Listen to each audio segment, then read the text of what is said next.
You know what I hate? When I'm spending all of this time in a video game straight up grinding. I'm practicing combat, I'm upgrading my items, I'm backtracking through previous parts of the game. I'm doing all these things to make sure that when I face off against the final boss of the game, I can have a fighting chance. And when I'm done preparing and finally take on the final boss, they come out looking like this. So I beat the game easily, and then I'm left with this thought of like, that's it? That's the end of the game? And my whole experience for the game is ruined. For a lot of games, I tend to dismiss this because the game isn't worth me being upset over a bad ending. But sometimes I'm sitting there like, I just played one of the best games in my recent memory and it was ruined because the ending sucked. And I hate that, you know? As a consumer, you want to play the best game that there is, and there's nothing worse than having a feeling of disappointment when you finish the game. So today I'm going to talk about some games that were great right until that stupid final boss. And it goes without saying, but there's an obvious spoiler warning that comes with watching this video. But here are some games that I think are great but have really disappointing final bosses.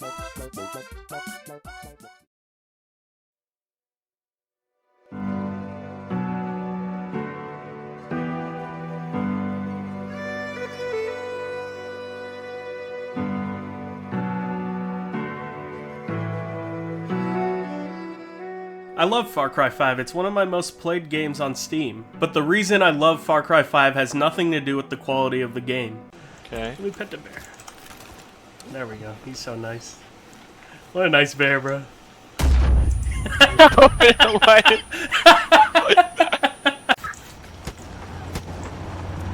bitch. Oh my god! Dude, it's taking me away! To your hearts. Oh, look. Here's something for a side quest. Don't blow it up. I won't. What is it? Ow! What happened? Didn't think you were the type to run away from a fight. That what? Did you see that guy? I mean, this is Ubisoft we're talking about. They aren't really known for having the best quality when it comes to video games. But easily the worst part of Far Cry 5 are the bosses. Apart from maybe Jacob's segment, the Seed family are boring, gimmicky bosses that die way too quickly. I thought the plot throughout the game was okay, and the plot at the end of the game was really intriguing. And I'm even of the minority of people that thought the plot's continuation in Far Cry New Dawn was solid. But the final fight against Joseph Seed was so easy that it was boring, you know? It felt like a chore that you had to do to figure out how the game ended. And it's such a shame that the boss fight was a letdown because I think just as a character, Joseph Seed is one of the most interesting characters in a shooter that I've played. The constant comparison of him between the likes of Jesus and the historical person he was based off of, which is David Koresh, instills a real-life opinion that a player might have depending on their faith. But man, that boss fight sucked. At least the fight against his son was better.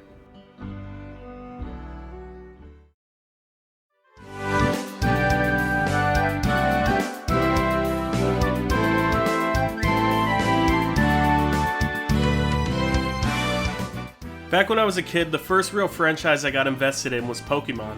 And the first Pokémon game that I played was Pokémon Diamond for the DS.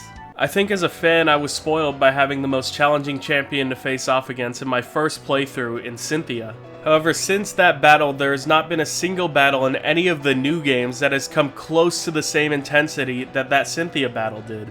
But since there have been 7 completely new mainline Pokemon games since Diamond and Pearl, I just have to pick the one that's the most disappointing. So for my choice, I'm gonna go with Diantha from Pokemon X and Y. Since I'm still young at heart, I think that every 3DS Pokemon game was a good but not great entry into the series, so I did really enjoy all of those games.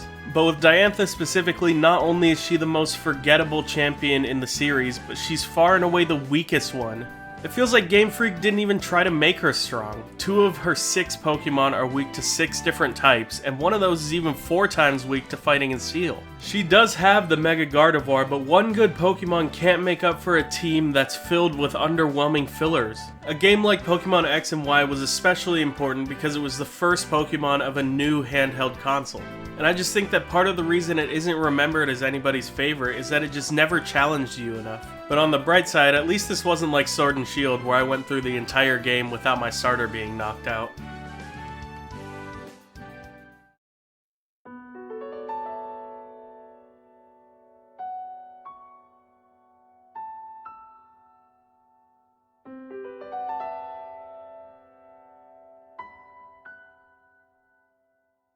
Though it isn't my favorite game franchise anymore, throughout my early elementary school years, my favorite game franchise was The Legend of Zelda. I would still put Ocarina of Time and Majora's Mask up there on a list of my favorite video games ever. And Twilight Princess had a really good final boss fight, even though it's rarely mentioned as one of the best games in the franchise. But you know what game is pretty often brought up as the best Zelda game? Breath of the Wild. And I'll tell you what, those people that think that it's the best game ever, they don't care about final bosses, I'll tell you that much. Dark Beast Ganon is one of the biggest letdowns to one of the most promising games in the Zelda franchise. What made Breath of the Wild so fun in the first place was all the different ways that you could go about tackling a situation, and it felt like it rewarded you for using your imagination. So when you get to the Beast Ganon fight, you're only given one option of how to fight him, and it feels like such a boring one. Ride, shoot, shoot, ride. Oh, you fell off your horse? Get back on the horse. Shoot, ride, shoot,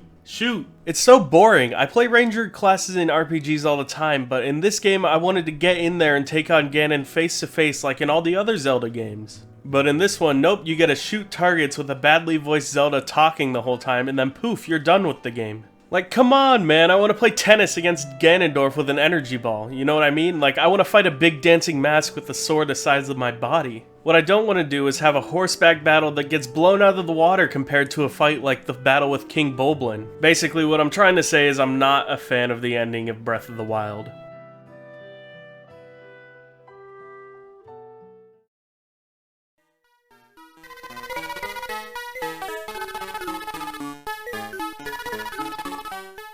Before we go to the last two games I want to talk about, I want to say that there may be tons of bad bosses, but there are just as many great ones, and I want to run through some of them real quick. The battle with Lucian, Divine, Dallas, and Brackets Rex was a great way to end Divinity 2. The battle against Shriek in Ori and the Will of the Wisps is so good that it gives you goosebumps. God of War 3 fighting against Zeus, that was pretty awesome. Tabuu in Super Smash Bros. Brawl was a fight that I really struggled with as a kid, but I loved. Mithrix in Risk of Rain 2 was pretty cool. Ishin the Sword Saint was a really cool fight coming from somebody who doesn't really like Souls games to begin with. And finally Bowser from one of my favorite game series, Mario Galaxy. I think it's the perfect boss fight for a kid's game. And there are way more really good final bosses than just these, but these are just some of my personal picks as great bosses from great games.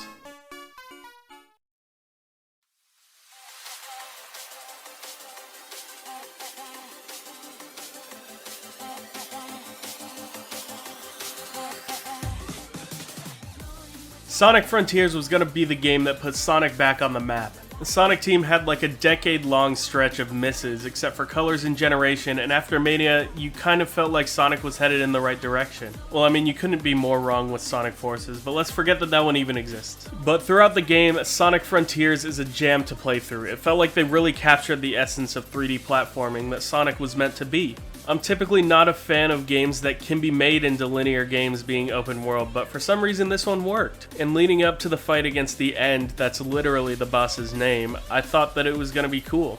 Quick side note, but how stupid of a final boss name is the End? I mean, the juices of creativity were surely depleted. Anyways, the fight against Supreme was pretty good, but then you go to the true final boss. And oh boy, this fight stinks. The entire game you're running around and bouncing off obstacles and trying to maintain your speed while simultaneously trying to do damage. So then why, Sonic Team, is the final boss section made up of some shitty Ikaruga knockoff that nobody liked in the game in the first place? And to top it all off, it's not even a hard boss fight, and the only way to get to this boss fight in the first place is to play on hard mode. I have so many questions. Why? Who? What is this? This final boss sucks. Plain and simple. And when you finish the game, the only thing you can think of is how let down you are. Oh well, maybe the next Sonic game will be the one.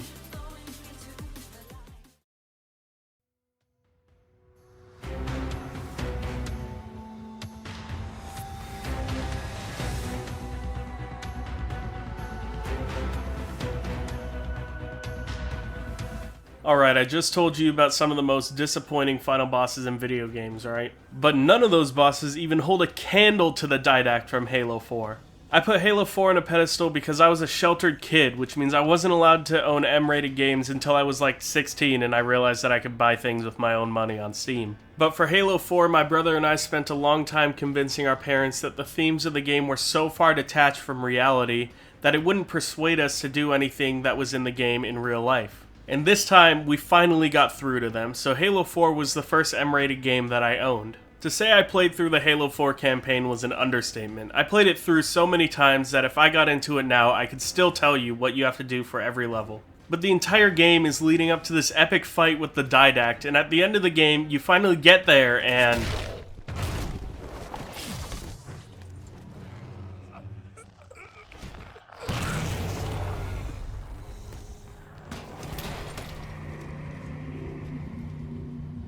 that's it?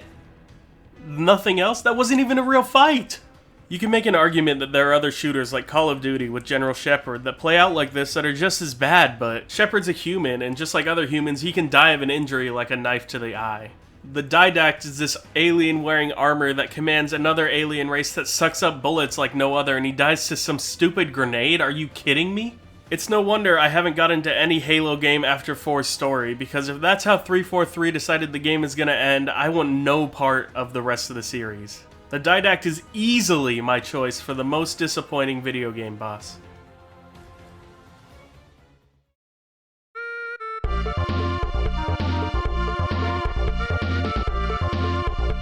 As this video comes to a close, I just want the message that you take away from this to be that the best games are good from start to finish. And to me, the finish is way more important than the start. It's what you're going to take away from the experience. Nobody's going to get out of a bad ending and be like, but the start of the game though! If you're going to have a big bad guy at the end of the game, you better make it worth our while. So if you make a game, you better not have the final boss be some stupid space shooter section, man. Like, what the fuck?